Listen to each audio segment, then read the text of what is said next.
Good morning बच्चों, कैसे हैं आप सब लोग। होप सो स्वस्थ होंगे, बढ़िया होंगे सब कुछ। तो चलिए जी, तो लेक्चर सीरीज हम लोग स्टार्ट करने वाले हैं, that is economics honours semester 1। तो बेटा आज का जो मेरा पेपर है वो है स्टैटिस्टिक्स आपका, और क्लास 1 है मेरी, लेक्चर 1 मैं स्टार्ट करने जा रहा हूं। पिछली क्लास में मैंने आप लोगों के साथ सिलेबस थोड़ा सा डीपली डिस्कस किया था, तो आज हम उस सिलेबस को पढ़ेंगे, स्टडी करेंगे और देखेंगे कि स्टैटिस्टिक्स में हम पूरे 6 मंथ कैसे वर्क करने वाले हैं। तो पिछली क्लास में बच्चों सिलेबस शायद आपको याद होगा, मैंने कुछ ओवरव्यूज आपको दिए थे सिलेबस से रिगार्डिंग। नाउ आज हम अपने टॉपिक वाइज डिस्कशन करेंगे।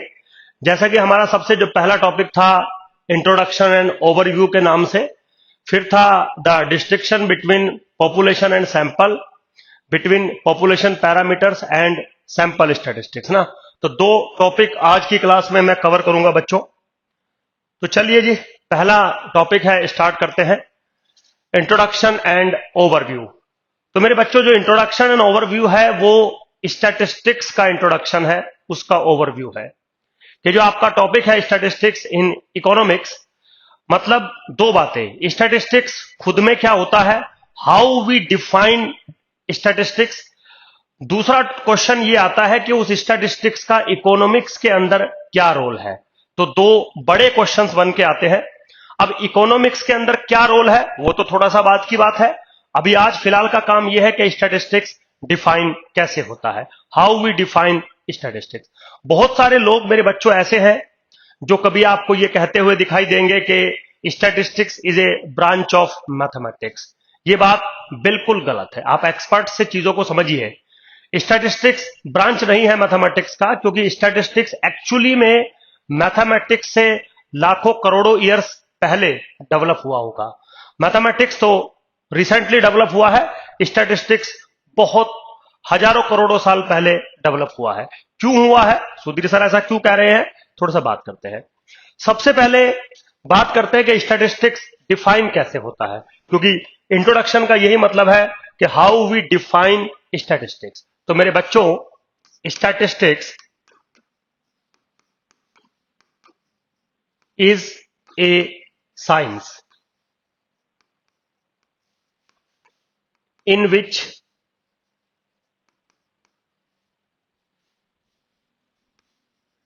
we collect data,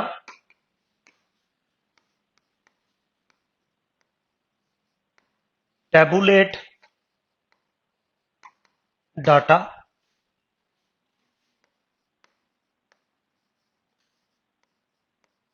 analyzes the data, then gives result। ठीक है मेरे बच्चों, तो सिंपली मैंने स्टैटिस्टिक्स को डिफाइन कर दिया कि स्टैटिस्टिक्स होता क्या है।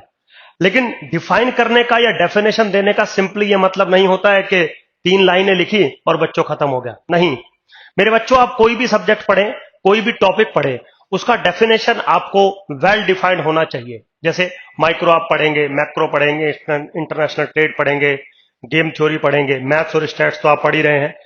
तो जब भी आप कोई सब्जेक्ट पढ़ते हैं उसके डेफिनेशन में ही उसका 40% जो नॉलेज होता है वो छुपा होता है। एक बार डेफिनेशन आपको क्लियर हो जाए फिर आगे चलना आपके लिए बहुत आसान होता है। तो क्या कह रहा है, स्टैटिस्टिक्स इज ए साइंस, मतलब स्टैटिस्टिक्स जो है वो एक साइंस का सब्जेक्ट है, वो एक साइंटिफिक सब्जेक्ट है। अब कोई बच्चा बोलेगा सुधीर सर क्या मतलब है इस चीज का कि ये साइंस का सब्जेक्ट है, बात करेंगे। In which we collect the data, मतलब हम अपने सब्जेक्ट में क्या करेंगे, डाटा को कलेक्ट करेंगे, उसको टेबुलेट करेंगे। तो चलिए टेबुलेट करने पे कोई खास रोल नहीं है। फिर हम उस डाटा को एनालाइज करेंगे, एनालाइज करने के बाद then we gives the result, फिर हम रिजल्ट देंगे। सो बेसिकली जब मैं आपको डेफिनेशन समझा रहा हूं, बता रहा हूं, तो मैंने 3 जगह पर सर्कल किया है, एनालाइजेशन, डाटा और साइंस। तो मेरे बच्चों स्टैटिस्टिक्स का जो ओवरऑल मतलब बन के आया वो आया ये कि स्टैटिस्टिक्स एक साइंटिफिक एनालाइजेशन है किसी भी डाटा का। Point to be noted, statistics is what, it is a scientific analysation of some data. तो साइंस का क्या मतलब होता है, डाटा का क्या मतलब होता है, एनालाइजेशन का क्या मतलब होता है, एक बार आप अच्छे से समझिए। जैसे अगर हम बात करें कि हमने इसको साइंस की कैटेगरी में क्यों रखा, या इसको एज ए साइंस सब्जेक्ट हम क्यों मानते हैं। जैसे इकोनॉमिक्स है आपका, तो इकोनॉमिक्स सोशल साइंस का सब्जेक्ट है, इकोनॉमिक्स सोशल साइंस की कैटेगरी में आता है, साइंस की कैटेगरी में तो आता नहीं है, जबकि रूल्स इकोनॉमिक्स में भी पढ़े जाते हैं। अब प्रॉब्लम यह है मेरे बच्चों, साइंस में वो सब्जेक्ट आते हैं, वो सब्जेक्ट साइंस की कैटेगरी में आते हैं जिन पे कोई कंट्राडिक्शन नहीं होता, जिसके पे कोई कंट्रावर्सी नहीं होती, वो आते हैं। कंट्रावर्सी नहीं होती का मतलब है कि जो भी बात हम कहेंगे वो यूनिवर्सली एक्सेप्टेबल होगी। बहुत सारे सब्जेक्ट ऐसे हैं जिनमें जो बातें कही जाती हैं वो यूनिवर्सली एक्सेप्टेबल नहीं होती। वो क्या होती है कि सुधीर सर, इस साइंटिस्ट ने ये बोला है, इस साइंटिस्ट ने ये बोला है, दोनों ने अपनी अलग अलग थ्योरीज प्रोड्यूस की हैं और हम दोनों थ्योरीज को ही मान के चलते हैं। तो अगर किसी सब्जेक्ट में ऐसा होता है वो साइंस का पार्ट नहीं होता। और जहां पर जो भी बात कही जाती है वो यूनिक है, यूनिक मतलब जो हमने कह दिया वही यूनिवर्सल एक्सेप्टेबल होगा। That is the meaning of science. तो साइंस का मतलब ये नहीं है कि इसके अंदर कोई प्रैक्टिकल होने वाले हैं, प्रैक्टिकल होते होंगे बट साइंस का ये डेफिनेशन नहीं है। जैसे अगर मैं आपके इकोनॉमिक्स की बात करूं, डिमांड एनालिसिस की बात करूं, तो शायद हो सकता है आपने पढ़ी होंगी ये चीजें, या हो सकता है अभी ना पढ़ी हो, आगे चल के आप थोड़ा सा पढ़ें। डिमांड एनालिसिस में माइक्रो इकोनॉमिक्स थ्योरी में दो रूल वर्क करते हैं। एक Marshallian and Hicksian theory of demand, जो ये कहती है कि demand creates its own supply. मतलब क्या कहती है कि आप डिमांड करने के बाद आप सप्लाई करिए, कोई बात नहीं।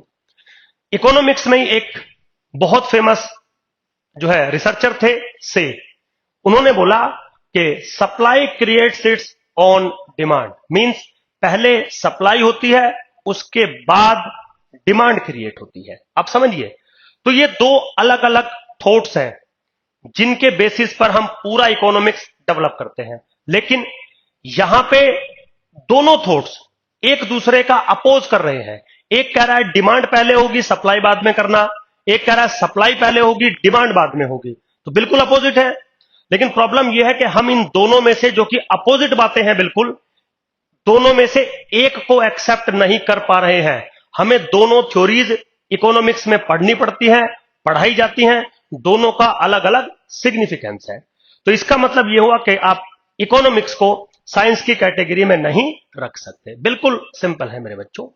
ऐसे ही और बहुत सारे थॉट्स हैं, जैसे कुछ रूल्स हैं, जब आप यूटिलिटी को मैक्सिमाइज करेंगे, ऑप्टिमाइज करेंगे, तो आप बजट कंस्ट्रेंट पे आप वर्क करते हैं, जिसका थंब रूल है मोर इज बेटर।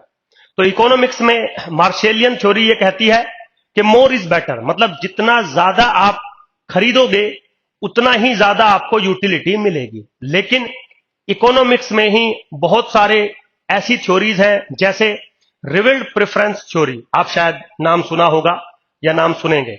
तो रिविल्ड प्रेफरेंस थ्योरी कहती है कि मैक्सिमम यूटिलिटी लेने के लिए आपको पूरा बजट ही कंज्यूम करना पड़े।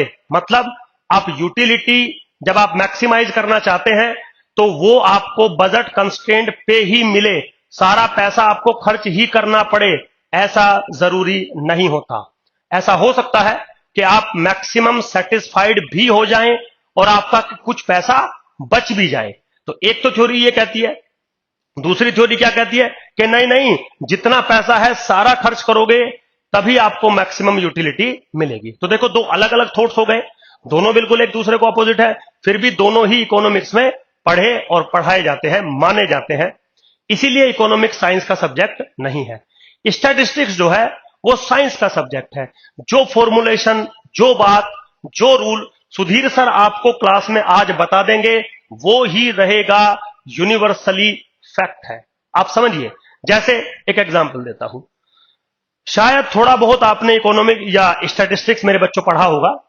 तो मान लीजिए मैं आपसे पूछ लूं, भाई इंडियन बॉयज की एवरेज हाइट बताइए, सपोज फॉर एग्जांपल। तो इंडियन बॉयज की जो एवरेज हाइट है वो है 5 फुट 5 इंच, 5.5 इंचेस, कोई दिक्कत नहीं है।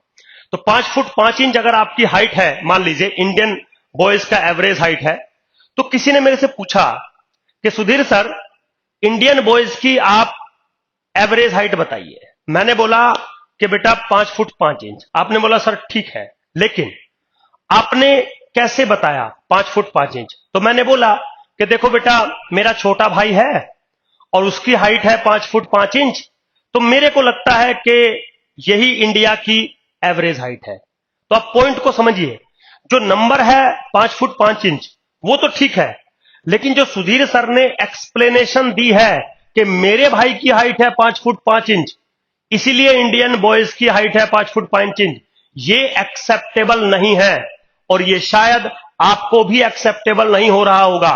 आप बोल सकते हैं सुधीर सर आपका भाई 7 फीट का होता तो 7 फीट हाइट हो जाती, आपका भाई 4 फीट का डोरीमोन होता तो 4 फुट हाइट हो जाती। आपके भाई से मतलब नहीं है। हां, आपका ब्रदर इंडियन जरूर है, लेकिन खाली आपके भाई के बेसिस पे आप एवरेज हाइट कैसे बता सकते हो? ये तो कोई साइंटिफिक, ये तो फिर लॉजिकल बात नहीं हुई ना। अब आप मेरे से दोबारा पूछिए कि सुधीर सर इंडियन बॉयज की एवरेज हाइट, मैंने बोला बेटा 5 फुट 5 इंच। सर कैसे? अब मैंने एक्सप्लेन किया कि देखो बेटा ऐसा है, मैं दिल्ली यूनिवर्सिटी के किसी कॉलेज में चला गया, सपोज रामजस कॉलेज में मैं चला गया। रामजस कॉलेज में से मैंने 500 बॉयज का सैंपल कलेक्ट किया, 500 इंडियन बॉयज का सैंपल कलेक्ट किया, ठीक है।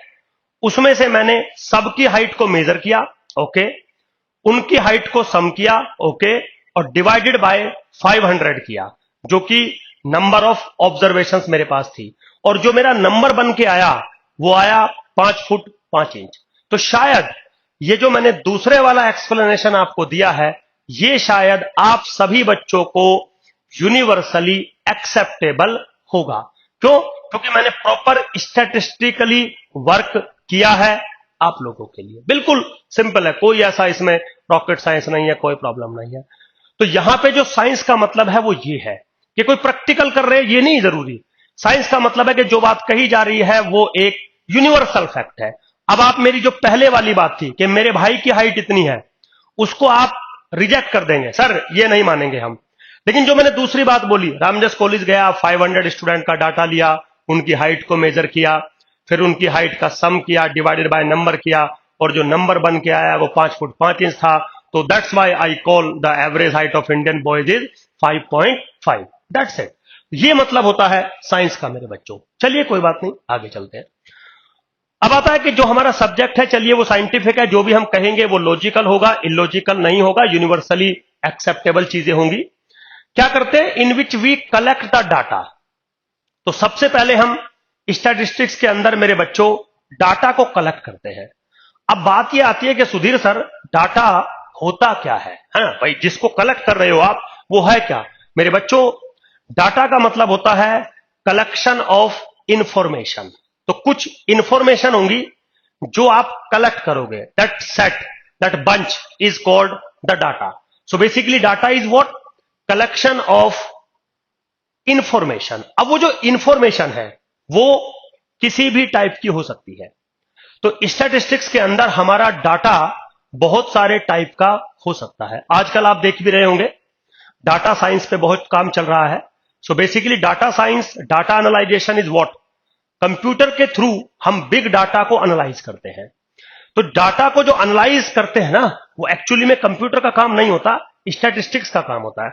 बस कंप्यूटर में तो क्या है, हम फॉर्मुलेशन बना के डाल देते हैं और वो मशीनिंग सिस्टम से उसको इजीली सॉल्व कर देता है, बस। अदरवाइज जो डाटा को एनालाइजेशन का काम है वो एक स्टैटिस्टिशियन का है। तो डाटा के जो टाइप पे अगर हम बात कर रहे थे मेरे बच्चों, तो डाटा के बहुत सारे टाइप होते हैं, शायद आपने सुने भी होंगे। Primary data, secondary data, used data, unused data, cardinal data, ordinal data, numerical data, positional data. समझ गए? बहुत सारे टाइप के हमारे पास डाटाज होते हैं। ये हम आगे फर्दर इनको डिस्कस भी करेंगे आपके साथ। लेकिन जब हम स्टैटिस्टिक्स में आते हैं तो स्टैटिस्टिक्स में डाटा की कैटेगरी जो बनती है वो इस तरीके से नहीं बनती जो मैंने अभी बताए। Primary data, secondary data, cardinal data, ordinal data, मतलब बनती है। लेकिन जो ब्रॉडली स्टैटिस्टिक्स में हम डाटा पे डील करते हैं वो दो अलग अलग कैटेगरीज में करते हैं। फर्स्ट कैटेगरी है फ्रीक्वेंसी डाटा, या इसको हम ऑब्जर्व्ड डाटा भी कहते हैं। ये चीज मैंने सिलेबस डिस्कस करते टाइम भी थोड़ा सा आपको हिंट दिया था।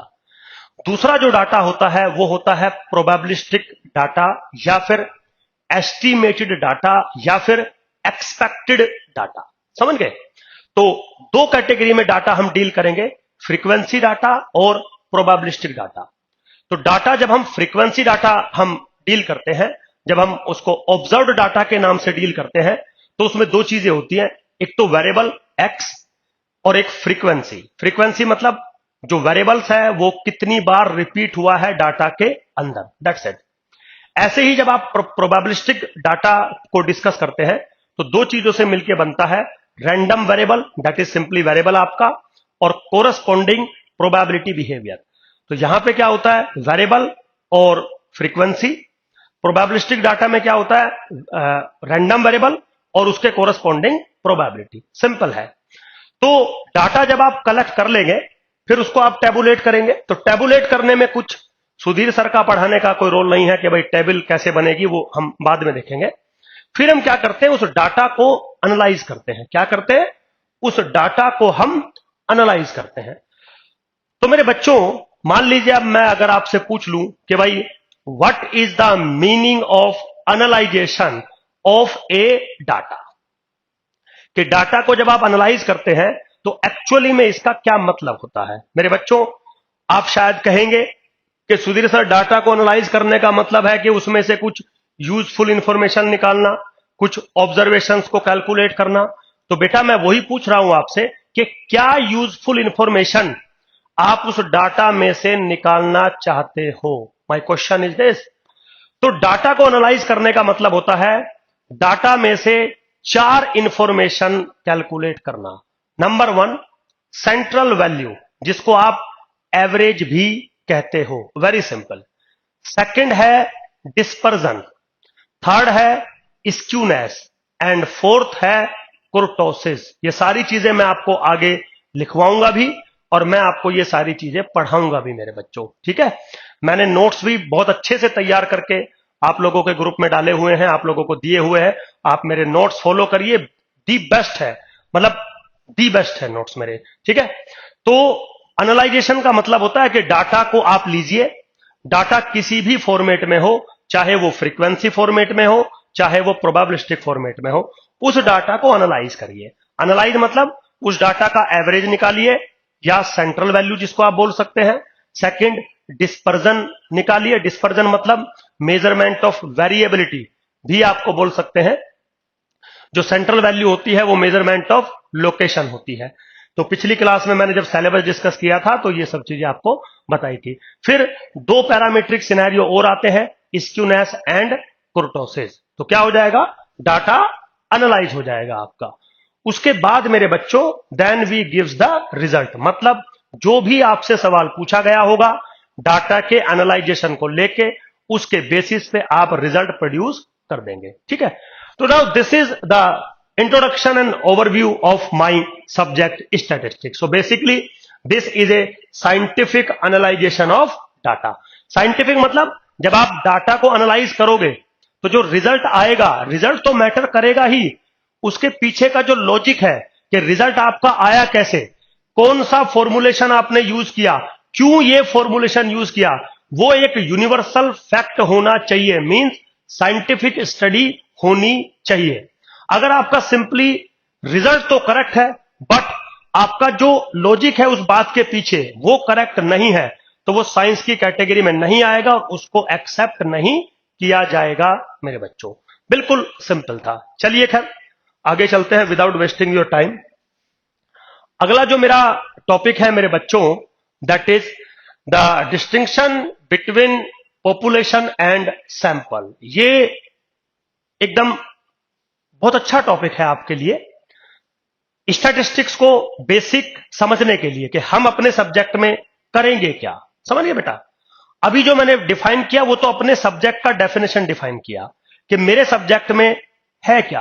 अब उस मेरे सब्जेक्ट जो चलेगा स्टैटिस्टिक्स, वो किस बेसिस पे चलेगा, हम उसमें क्या करेंगे, अब वो थोड़ा सा डिस्कस होगा। तो वहां पे वो जो चीज डिस्कस होगी, एक बार हम पहले उसको डिफाइन कर लेते हैं कि वो जो आप काम करेंगे स्टैटिस्टिक्स में अंदर साइंटिफिकली डाटा को एनालाइज करेंगे, उस पर आप कैसे वर्क करेंगे। तो मेरे बच्चों, सबसे पहले तो अगर हम डाटा पे देखें, डाटा हमारा थोड़ा सा डिफरेंट डिफरेंट सिचुएशन में डिफरेंट डिफरेंट तरीके से डिफाइंड होता है। तो आज हमने डाटा की और दो कैटेगरी अलग से बना दी। One category is called population and another category is called sample. Actually category नहीं है ये दोनों एक दूसरे का पार्ट ही है, लेकिन अब डिफरेंस पूछा है तो मुझे कुछ ना कुछ डिफरेंस तो बनाना पड़ेगा। तो आज का जो क्वेश्चन है वो ये है कि डिफरेंस बताइए बिटवीन पॉपुलेशन एंड सैंपल। तो सबसे पहले मेरे बच्चों, हम पॉपुलेशन को डिफाइन करते हैं। Population is nothing but collection of whole information, collection of whole data. मतलब जितना भी इंफॉर्मेशन आपके पास हो सकता है, उस सबका जो कलेक्शन होगा, that is called a population. ठीक।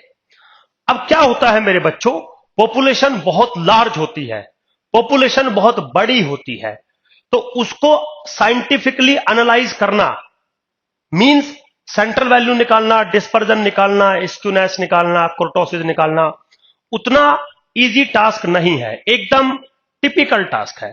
तो हम क्या करते हैं, हम उस पूरी पॉपुलेशन को स्टडी ना करके उस पॉपुलेशन का कुछ पार्ट पहले कलेक्ट करते हैं। तो जो बिग डाटा था अपने पास, उसमें से हमने एक स्मॉल डाटा ले लिया, स्मॉल कलेक्शन ऑफ इंफॉर्मेशन ले ली। Now that small collection of information from the population is called sample. So basically sample भी एक डाटा होता है, पॉपुलेशन भी एक डाटा होता है, but population is a large scenario.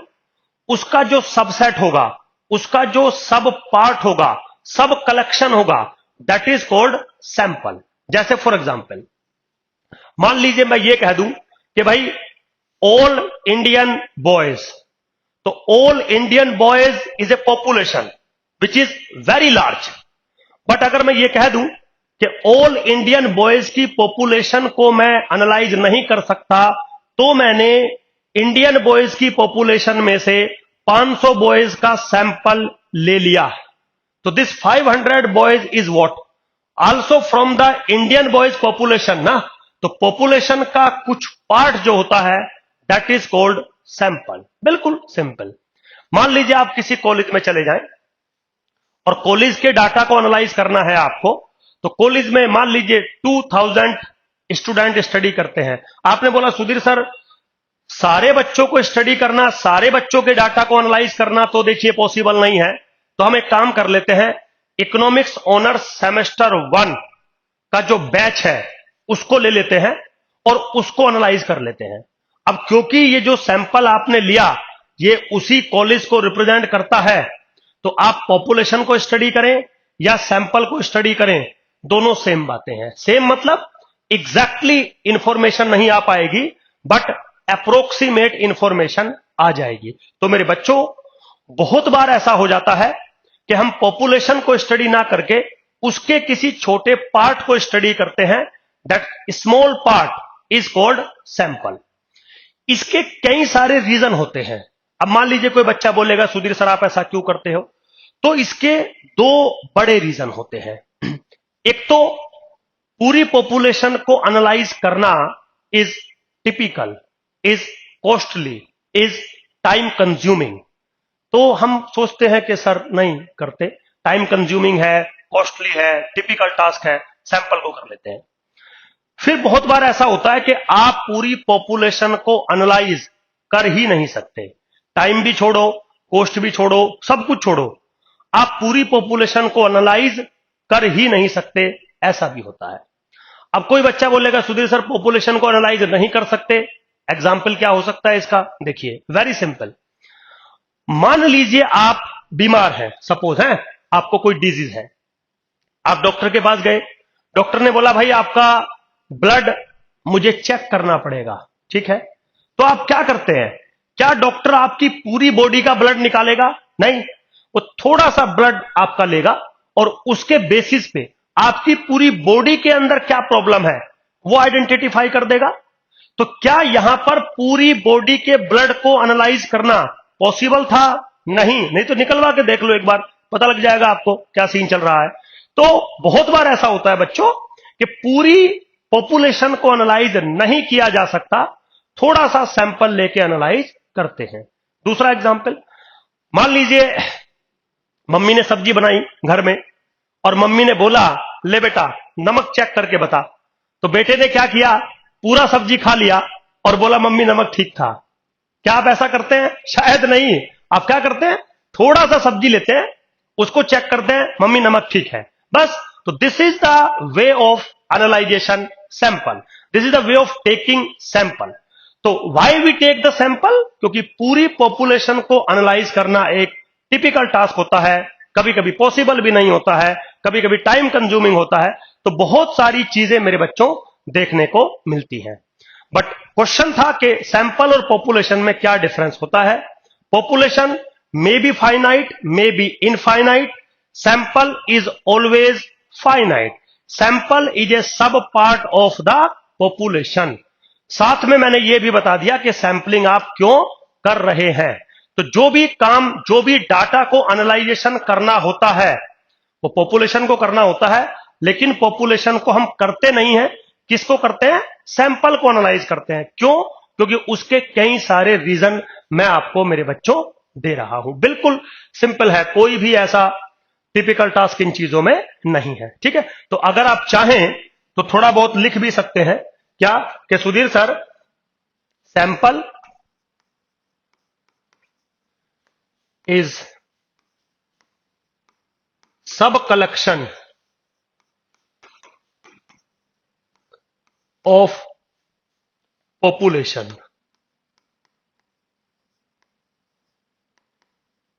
ठीक है जी। If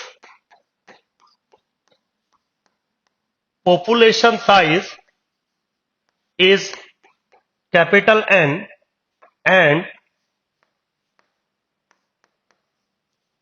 sample size is small n, then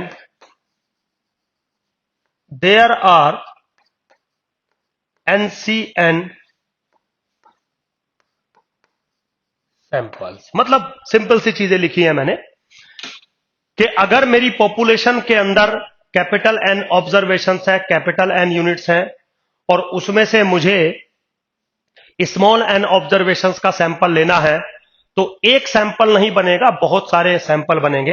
एक एग्जांपल दे दिया NCN। और ये कोई यूनिवर्सल फैक्ट नहीं है, ये चीज इस बात पे भी डिपेंड कर जाती है कि जो आप सैंपल ले रहे हो वो किस तरीके से ले रहे हो। तो मेरे बच्चों बहुत सारे तरीकों से सैंपल लिया जाता है।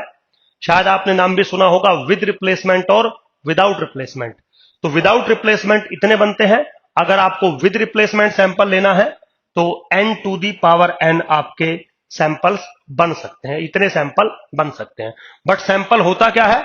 सब कलेक्शन ऑफ पॉपुलेशन। तो जो पॉपुलेशन दी गई है या सब कलेक्शन फ्रॉम पॉपुलेशन, जो पॉपुलेशन दी गई है उसमें से आप एक छोटा सा पार्ट ले लेंगे रैंडमली। कभी आगे बात करेंगे रैंडमली जो टर्म इस्तेमाल करी है। चलिए मेरे बच्चों, अब थोड़ा अगर हम और आगे चलें, अगला जो मेरा टॉपिक है वो है distinction between population parameter, between the population parameter and sample statistic and sample statistics। मेरे बच्चों यहां पे थोड़ा सा आप चीजों को अच्छे से एक बार समझिएगा, क्योंकि ये बहुत इंपॉर्टेंट टॉपिक है आप लोगों के लिए। देखिए, सबसे पहली बात तो जैसे कि नाम लिखा है पॉपुलेशन पैरामीटर, तो पॉपुलेशन पैरामीटर होते क्या है या पैरामीटर्स क्या होते हैं? हमारे मैथमेटिक्स के अंदर या किसी भी सब्जेक्ट के अंदर मेरे बच्चों तीन टाइप के वेरिएबल होते हैं। ठीक, एक तो वेरिएबल होता है, एक कांस्टेंट होता है और एक पैरामीटर होता है। हो सकता है पैरामीटर आज तक आपने उतना डीपली अच्छे से ना पढ़ा हो, ना समझा हो, लेकिन आज मैं आपको समझाता हूं। जो वेरिएबल होता है उसका मतलब होता है कि ये एक ऐसा रिप्रेजेंटेशन है जिसकी वैल्यू वैरी करती रहेगी, वैरी करती रहेगी, समझ गए। एक होता है कांस्टेंट। कांस्टेंट का मतलब होता है ये फिक्स है और इसकी जो वैल्यू है वो मुझे पता है, ठीक। तो वेरिएबल एक ऐसा रिप्रेजेंटेशन जिसकी वैल्यू चेंज होती रहेगी थ्योरी के अंदर, जिसकी वैल्यू वैरी करती रहेगी। कांस्टेंट जिसकी वैल्यू वैरी नहीं करेगी, बिल्कुल फिक्स है और मुझे पता है कि इसकी वैल्यू क्या है। एक होता है पैरामीटर। पैरामीटर वो कांस्टेंट होता है जिसकी वैल्यू मुझे पता नहीं होती लेकिन उसकी वैल्यू वैरी नहीं करती। सो be careful.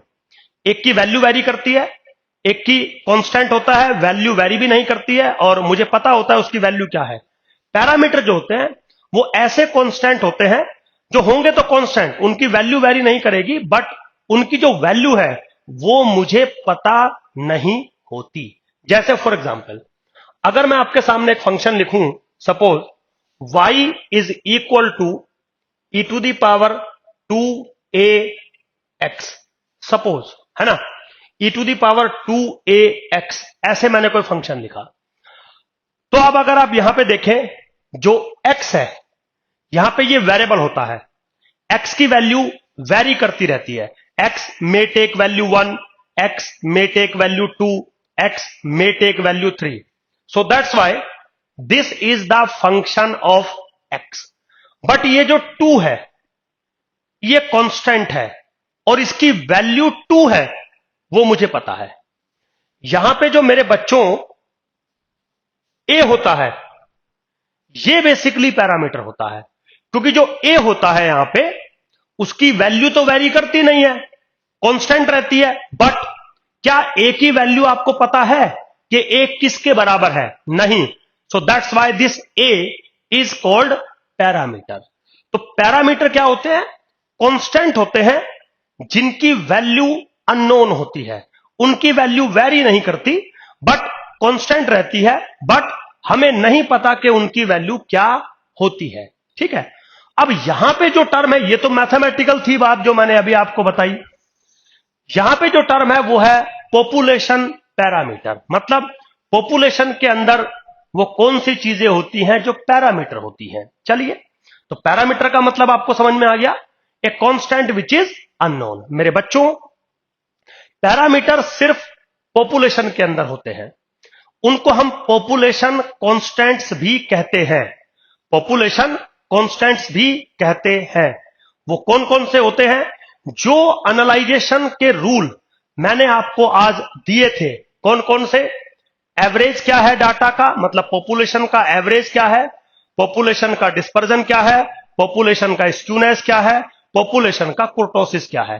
All these are the parameters. जैसे मान लो कोई आपसे पूछ ले कि भाई इंडियन पॉपुलेशन है, इंडियन बॉयज का पॉपुलेशन है, तो बताइए उसकी एवरेज हाइट क्या बनेगी। Only God knows.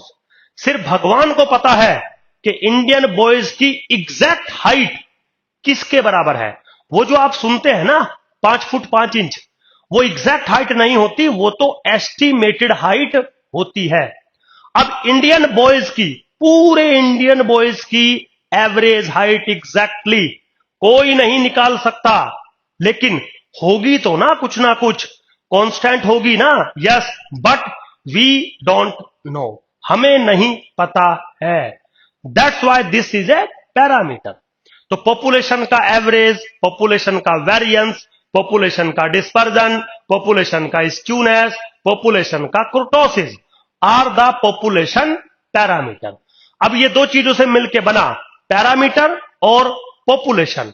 तो पैरामीटर एक मैथमेटिकल टर्म है, पॉपुलेशन एक स्टैटिस्टिकल टर्म है, तो दोनों को मिला दिया कि भाई डाटा को तो आपको एनालाइज ही करना था ना।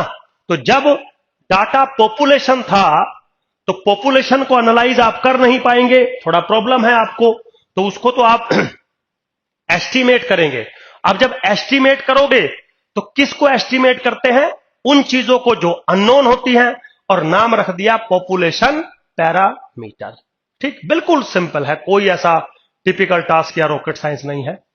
अब बारी आती है कि जो पॉपुलेशन के पैरामीटर्स हैं जिनके बारे में आपको जानकारी नहीं है, तो क्या आप उनके बारे में जानकारी ला सकते हैं, फाइंड कर सकते हैं?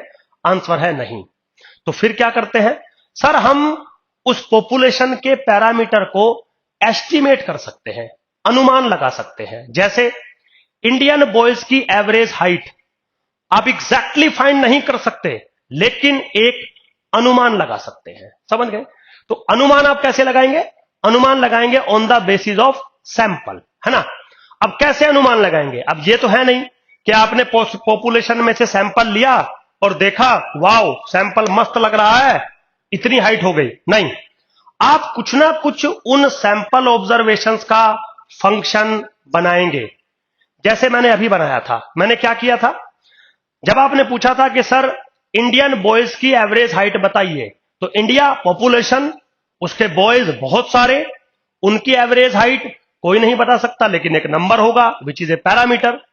और आपने पूछा सर उसको बताइए, तो मैंने क्या बोला? बेटा देखो बता तो नहीं सकता हूं, लेकिन एस्टिमेशन कर सकता हूं, अनुमान लगा सकता हूं, एक रफ आइडिया आपको दे सकता हूं। आपने बोला सुधीर सर कैसे देंगे आप रफ आइडिया? मैंने बोला देखो बेटा एक काम कर लेते हैं, आप दिल्ली यूनिवर्सिटी के किसी कॉलेज में चले जाइए, सपोज आप हिंदू कॉलेज में चले जाइए, और वहां से randomly, a point to be noted, randomly जो भी 50 बॉयज पहले कॉलेज से बाहर आ रहे होंगे उनको पिक कर लीजिए। कर लिया सर। अब उनकी हाइट को मेजर कर लीजिए। कर लिया sir. x1, x2, x3, x50। Sir आप क्या करें? अब बेटा इन सब की हाइट को ऐड कर दीजिए और डिवाइडेड बाय 50 कर दीजिए। ठीक है? तो जो नंबर बनेगा आपका, दैट इज इंडियन बॉयज का एक्सपेक्टेड, एस्टिमेटेड हाइट। बिल्कुल सिंपल है। लेकिन आपने किया क्या? आपने एक्चुअली में एक फंक्शन बनाया अपने सैंपल ऑब्जर्वेशंस का। सैंपल ऑब्जर्वेशंस का कौन सा फंक्शन बनाया? x1 plus x2 plus x3 plus xn by n। और इस फंक्शन के बेसिस पर आपने इंडियन बॉयज की हाइट को एस्टिमेट किया। मेरे बच्चों, दिस फंक्शन, जिसको आप ऐसे रिप्रेजेंट कर सकते हो 1/n x1 plus x2 plus dot dot xn। Now this function is called sample statistics.